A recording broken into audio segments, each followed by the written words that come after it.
Hello, everybody. This is Jimmy, and we're reading with Jimmy.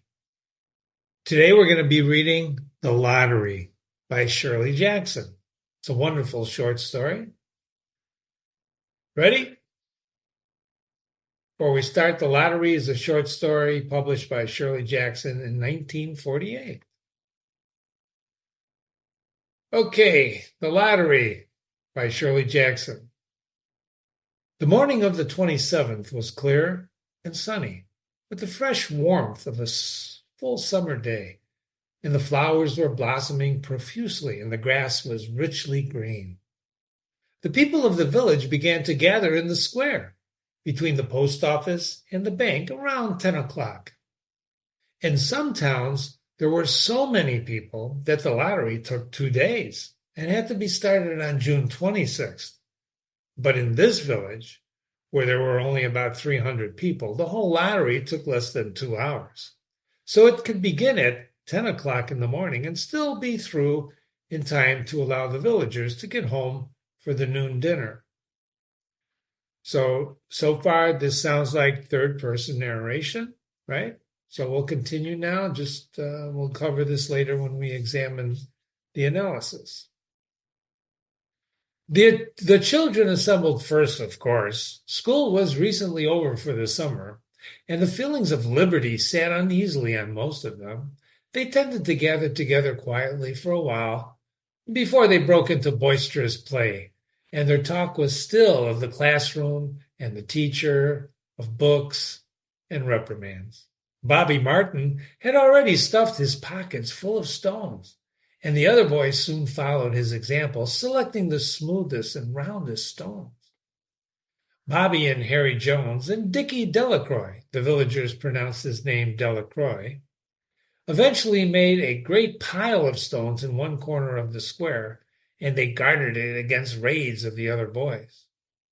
The girls stood aside, talking among themselves, looking over their shoulders at the boys, and the very small children rolled in the dust and clung to the hands of their older brothers and sisters. Soon the men began to gather, surveying their own children, speaking of the planting, rain, tractors, and taxes. They stood together away from the pile of stones in the corner, and their jokes were quiet, and they smiled rather than laughed. And the women, wearing faded house dresses and sweaters, they came shortly after their menfolk, and they greeted one another and exchanged bits of gossip as they went to join their husbands. And soon the women standing by their husbands began to call their children, and the children came reluctantly, having to be called 4 or 5 times. Bobby Martin ducked under his mother's grasping hand and ran laughing back to the pile of stones. And his father spoke up sharply, and Bobby came quickly and took his place between his father and his oldest brother. The lottery was conducted, as were the square dances, the teenage club, the Halloween program, by Mr. Summers, who had time and energy to devote to civic activities. He was a round-faced, jovial man, and he ran the coal business. People were sorry for him because he had no children, and his wife was a scold. When he arrived in the square carrying the black wooden box, there was a murmur of conversation among the villagers, and he waved his hand and called, "Little late today, folks." The postmaster, Mr. Graves, followed him carrying a 3-legged stool, and the stool was put in the center of the square, and Mr. Summers set the black box down on it. The villagers kept their distance, leaving a space between themselves and the stool, and when Mr. Summers said, "Some of you fellows, they want to give me a hand?" There was a hesitation before 2 men. Mr. Martin and his oldest son, Baxter, came forward to hold the box steady on the stool while Mr. Summers stirred the papers inside of it. The original paraphernalia, there's the definition up here of paraphernalia. The original paraphernalia for the lottery had been lost long ago, and the black box, now resting on the stool, had been put into use even before Old Man Warner, the oldest man in town, was born. Mr. Summers spoke frequently to the villagers about making a new box, but no one liked to even upset as much tradition as was represented by the black box. There was a story that the present box had been made with some of the pieces of the box that had preceded it. The one that had been constructed when the first people settled down to make the village here. And every year after the lottery, Mr. Summers began talking again about a new box. But every year the subject was allowed to fade off without anything being done. The black box grew shabbier each year, and by now it was no longer completely black, but splintered badly along one side to show the original wood color, and in some places faded or stained. Mr. Martin and his oldest son Baxter held the black box securely on the stool until Mr. Summers had stirred the papers thoroughly with his hand. Because so much of the ritual had been forgotten or discarded, Mr. Summers had been successful in having slips of paper substituted for the chips of wood that had been used for generations. Chips of wood, Mr. Summers had argued, had all been very well and good when the village was tiny, but now that the population was more than 300 and likely to keep on growing, it was necessary to use something that would fit more easily into the black box.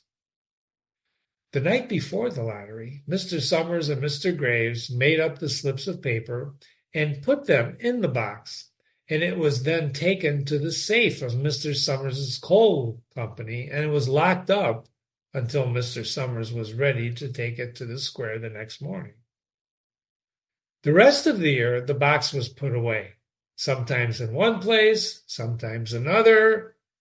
It had spent 1 year in Mr. Graves's barn, and another year underfoot in the post office, and sometimes it was set on a shelf in the Martin grocery and left there. There was a great deal of fussing to be done before Mr. Summers declared the lottery open. There were lists to make up of heads of families, heads of households in each family, members of each household in each family. And then there was the proper swearing in of Mr. Summers by the postmaster as the official of the lottery. At one time, some people remembered that there had been a recital of some sort, performed by an official of the lottery, a perfunctory tuneless chant that had been rattled off duly each year. Some people actually believed that the official of the lottery used to stand just so when he said or sang it, but others believed that he was supposed to walk among the people.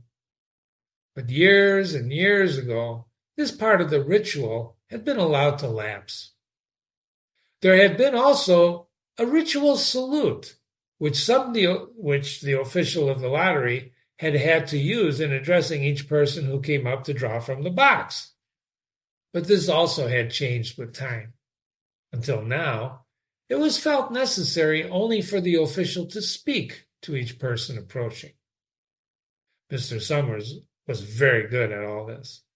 In his clean white shirt and blue jeans, with one hand resting carelessly on the black box, he seemed very proper and important as he talked interminably to Mr. Graves and the Martins, who were holding the box, if you'll remember.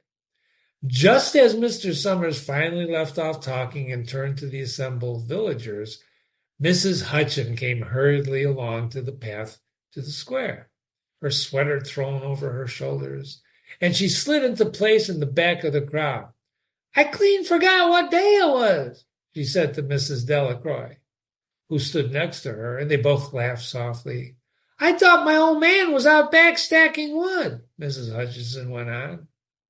"And then I looked out the window and the kids was gone. And then I remembered it was the 27th and I came running." She dried her hands on her apron, and Mrs. Delacroix said, "You're in time, though. They're still talking away up there." Mrs. Hutchin craned her neck to see through the crowd, and she found her husband and children standing near the front. She tapped Mrs. Delacroix on the arm as a farewell and began to make her way through the crowd. The people separated good-humoredly to let her through. Two or three people said in voices just loud enough to be heard across the crowd, "Here comes your Mrs. Hutchinson." And, "Hey, Bill, she made it after all."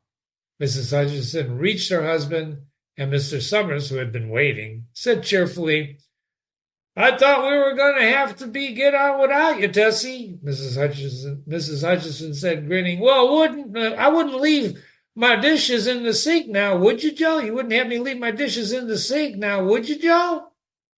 And a soft laughter ran through the crowd as the people stirred back into position after Mrs. Hutchinson's arrival.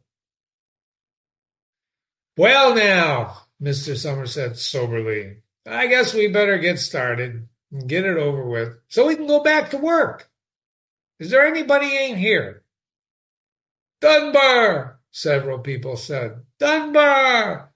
Dunbar!" Mr. Summers consulted his list. "Clyde Dunbar," he said. "Oh, that's right. He broke his leg, hasn't he? Who's drawing for him?" "Well, me, I guess," the woman said. And Mr. Summers turned to look at her. "Wife draws for her husband," Mr. Summers said. "Hey, don't you have any grown boy to do it for you, Janie?" Although Mr. Summers and everyone else in the village knew perfectly well the answer, it was the business of the official of the lottery to ask such questions formally.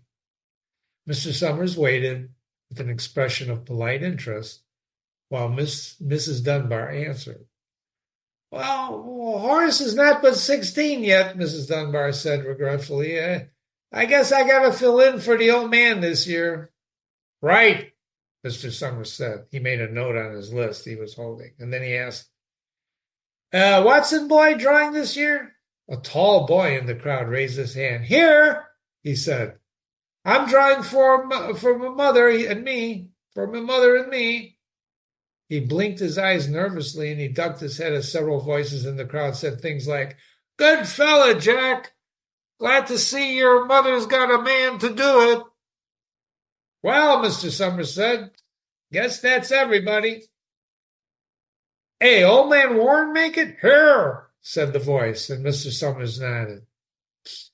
A sudden hush fell on the crowd as Mr. Summers cleared his throat and looked at his list. "All ready?" he called. "Now, I'll read the names, heads of families first, and the men come up, take a paper out of the box. Keep that paper folded in your hand without looking at it until everyone has had a turn. Everything clear?" The people had done it so many times that they only half listened to the directions. Most of them were quiet, wetting their lips, not looking around. And then Mr. Summers raised one hand high and said, "Adams." A man disengaged himself from the crowd and came forward. "Hi, Steve," Mr. Summers said. And Mr. Adams said, "Hi, Joe." And they grinned at one another, humorlessly, nervously. And then Mr. Adams reached into the black box and took out a folded paper. He held it firmly by one corner as he turned and went hastily back to his place in the crowd, where he stood a little apart from his family, not looking down on his hand. "Ellen," Mr. Summers said. "Anderson, Bentham. Seems like there's no time at all between lotteries anymore," Mrs. Delacroix said to Mrs. Graves in the back row. "It seems like we just got through the last one last week." "Time sure does go fast," Mrs. Graves said. "Clark, Delacroix."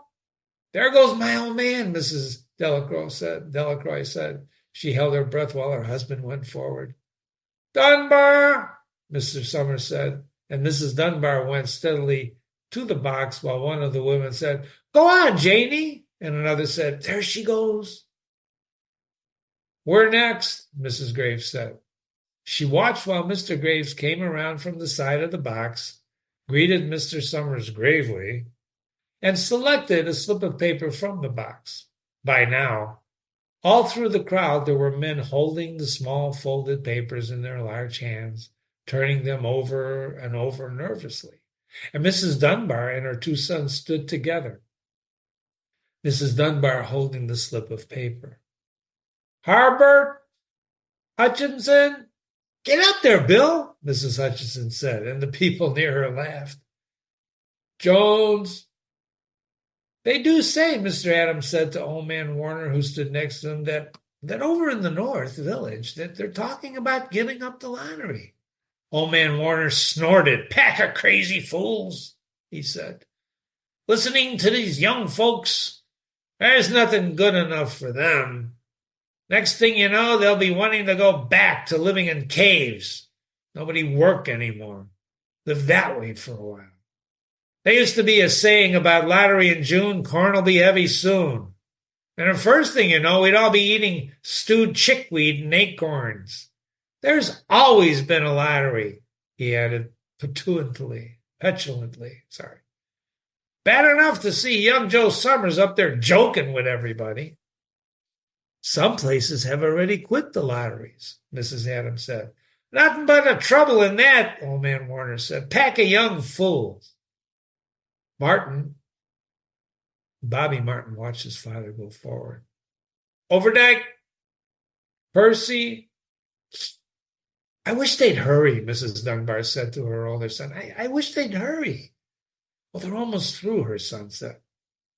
"You get ready to run and tell Dad," Mrs. Dunbar said.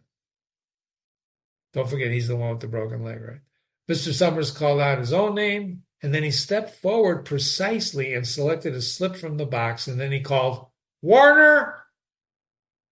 77th year I began in the lottery," old man Warner said as he went through the crowd. "77th time!"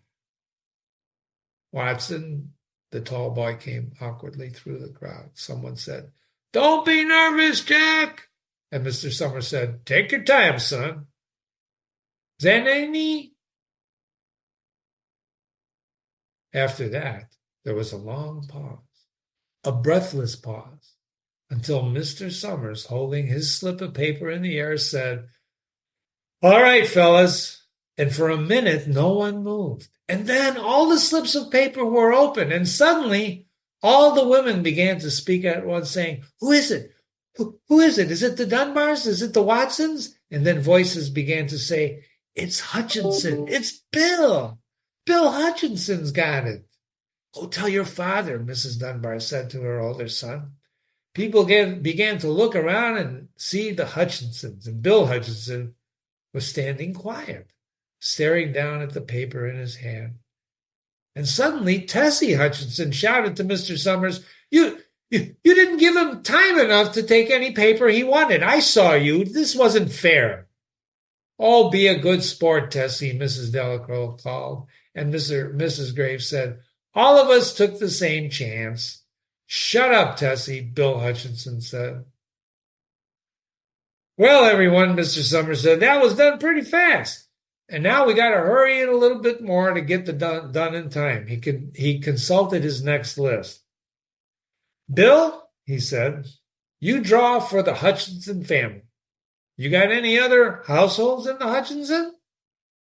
"Well, there's Don and Eva," Mrs. Hutchinson yelled. "Make them take a chance." "Daughters draw with their husband's family, Tessie," Mr. Summers said gently. "You know that as well as anyone else." "But it isn't fair." "I guess not, Joe," Bill Hutchinson said regretfully. "My daughter draws with her husband's family, and that's only fair. And I've got no other family except for the kids." "Well, then, as far as the drawing for families is concerned, it's you," Mr. Summers said in an explanation. "And as far as drawing for the households is concerned, that's you too, right?" "Right," Bill Hutchinson said. "How many kids, Bill?" Mr. Summers asked formally. "3," Bill Hutchinson said. "Bill Jr., Nancy, and little Dave. And then there's Tessie and me." "All right, then," Mr. Summers said. "Harry, you got their tickets back?" Mr. Graves nodded and held up the slips of paper. "Put them in the box, then," Mr. Summers directed. "Take Bill's, put it in there, too." "I think we ought to start over. Mrs. Hutchinson said as quietly as she could. I tell you, it wasn't fair. You didn't give them enough time to choose. Everybody saw that. Mr. Graves selected the 5 slips and put them in the box. And then he dropped all the papers but those onto the ground where the breeze caught them and lifted them off. Listen, everybody, Mrs. Hutchinson was saying to the people around her. Ready, Bill? Mr. Summers asked, and Bill Hutchinson, with one quick glance around at his wife and children, nodded. Remember, Mr. Summers said, you take the slips and you keep them folded until each person has taken one. Harry, you help little Dave. Mr. Graves took the hand of the little boy, who came willingly with him to the box. Take a paper out of the box, Davy, Mr. Summers said, and Davy put his hand into the box and laughed. Just take one paper, Mr. Summers said. Harry, you hold it for him. Mr. Graves took the child's hand and removed the folded paper from the tight fist that held it, while little Davy stood next to him and looked up at him wonderingly. Nancy next, Mr. Summers said. Nancy was 12, and her school friends breathed heavily as she went forward, swishing her skirt, and took a slip daintily from the box. Bill Jr., Mr. Summers said, and Billy, his face red and his feet overlarge, nearly knocked the box over as he got his paper out. Tessie, Mr. Summers said. Tessie hesitated for a minute, looking around defiantly, and then set her lips and went up to the box and snatched the paper out of it and held it behind her. Bill, Mr. Summers said, and Bill Hutchinson reached into the box, felt around, and bringing his hand out at last with the slip of paper in it. The crowd was quiet. A girl whispered, I hope it's not Nancy. And the sound of the whisper reached the edges of the crowd. It's not the way it used to be, old man Warner said. You know, people ain't the way they used to be. All right, Mr. Summers said. Open the papers, Harry. You open little Dave's. Mr. Graves opened the slip of paper, and there was a general sigh through the crowd. As he held it up, and everyone could see, it was blank. Nancy and Bill Jr. opened theirs at the same time, and both beamed and laughed, turning around to the crowd and holding their slips of paper above their heads. Tessie, Mr. Summers said. There was a pause, and then Mr. Summers looked at Bill Hutchinson, and so Bill unfolded his paper and showed it. It was blank. It's Tessie, Mr. Summers said, and his voice was hushed. Show us her paper, Bill.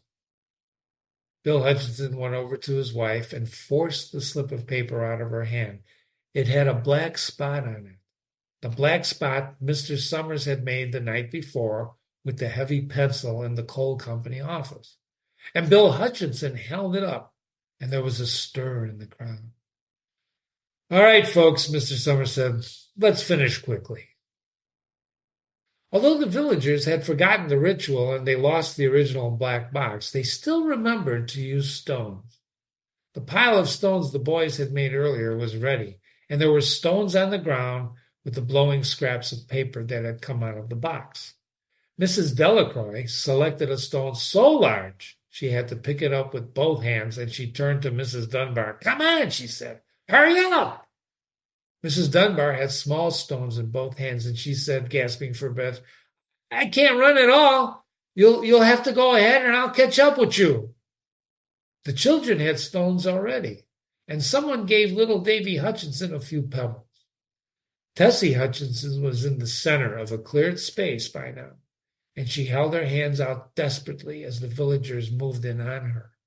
It isn't fair, she said. A stone hit her in the side of the head.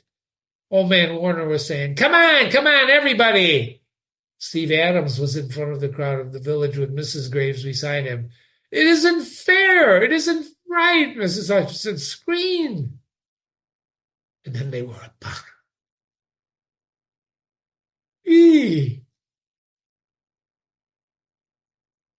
How'd you like to win that lottery? You've been reading with Jimmy. This is Shirley Jackson's The Lottery, which we will be analyzing. And I encourage you to watch the analysis, and be sure to visit and read other classics with Jimmy on this website. Remember, if you have questions, and I know some of you are going to be emailing me, what the hell is this? Email me, Jimmy@readingwithjimmy.com. But before you send me an email saying, what the hell is this? Read the analysis, okay? Jimmy@readingwithjimmy.com. Remember, we read classics. This is a classic story written in 1948. And we only read classics to learn how other people lead their lives, to learn how to lead ours. Now, I'm not encouraging stoning, but we're going to read the analysis. I hope you read it with me. And we're going to learn what a stir that this story caused in 1948. Not only that, even now, if you think about it. Beautifully written. Beautifully. Thanks. See you soon. And remember, don't be stoning people. That's not right. It's not right. See you later.